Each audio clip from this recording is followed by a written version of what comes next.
All right, Ben, check out this set of wines for you. Starting with some champagne Mousse Fille. This is super interesting. It's a special club based on Meunier called Les Fortes Terres.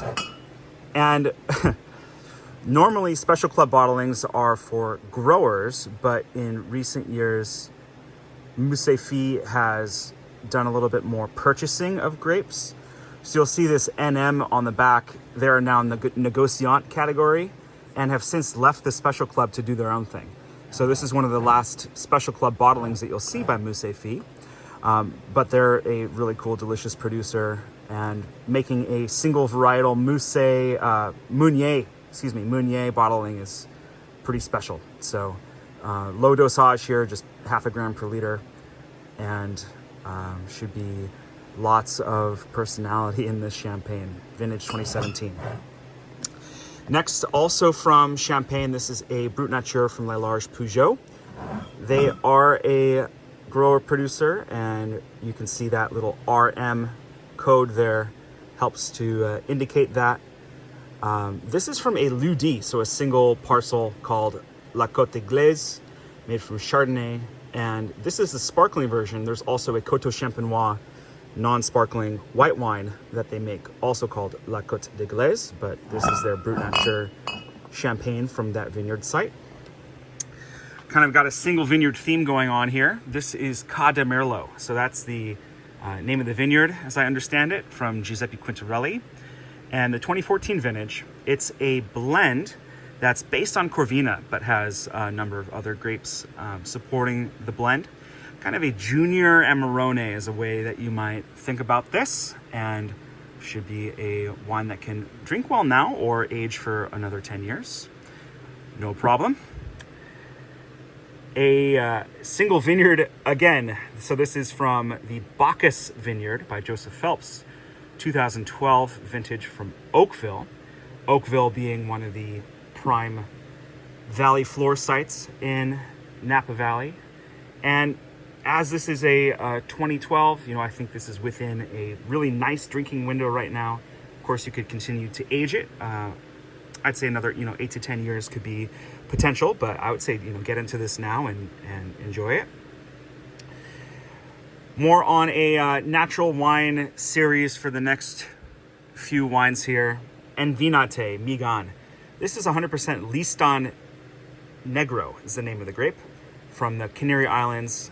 It's a part of Tenerife on the north side called Valle de la Orotava, which is on the north side of the island. You can see that there's some sediment at the bottom, so just decant for that. But a volcanic, very bright, full of personality style of wine. Could be interesting to do an aggressive decanting on this and see how it awakens. A sort of flavor cousin in a way to the Envinate is this Morgon from Jean Foyard. I think they're sort of in the same ballpark in terms of stylistic presentation. Different grape though, Gamay Noir. Morgon is the single village of what we're looking at for Beaujolais.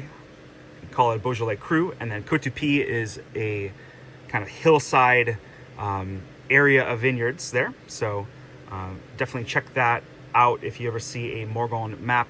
The Ludi Côte-du-Py is a featured site, and Jean Foyard, one of the Gang of Four, along with Marcel Lapierre, Thévenet, and Guy Breton, one of the main producers. You'd also think about Métras in that kind of cohort, so one of the key Beaujolais players.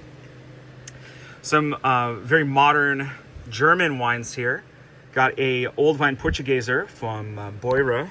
This is from Württemberg is the wine region. And Portugieser, I think it's more of an Austrian grape than a German grape as far as plantings. And there was an old tale that they thought the grape came from Portugal, but that is kind of an uncertain story. So it's basically an Austrian grape. And is round and easy drinking, so it should be a good medium-bodied wine. Really not unlike something like Gamay or Listan Negro. I think it's, again, kind of in the same flavor wheel. Cabernet Franc from Germany. Now this is quite unique. Pure is the name of the wine by Weingut Brand. This is from the Pfalz, so an area near France, kind of across the border from Alsace. And Cabernet Franc, again, a French grape that I think will do well and have a lot of the same vegetative spice complexity as we might see in the Loire Valley. And finally, a Soave, more of a classic style wine here. Soave Classico. Classico referring to the kind of innermost geography of the zone. So if you imagine a bullseye, the Classico zone is kind of in the center bullseye of the region. Grape here is Garganega. Puripan, one of the pioneering producers from here, and is a producer that does single varietal bottlings as well, like Calvarinho. But this Soave Classico would be a blend across their different vineyard sites, and would be a bright, juicy, effusive white wine to enjoy on its own or with food. So there you go. Enjoy the set. Cheers.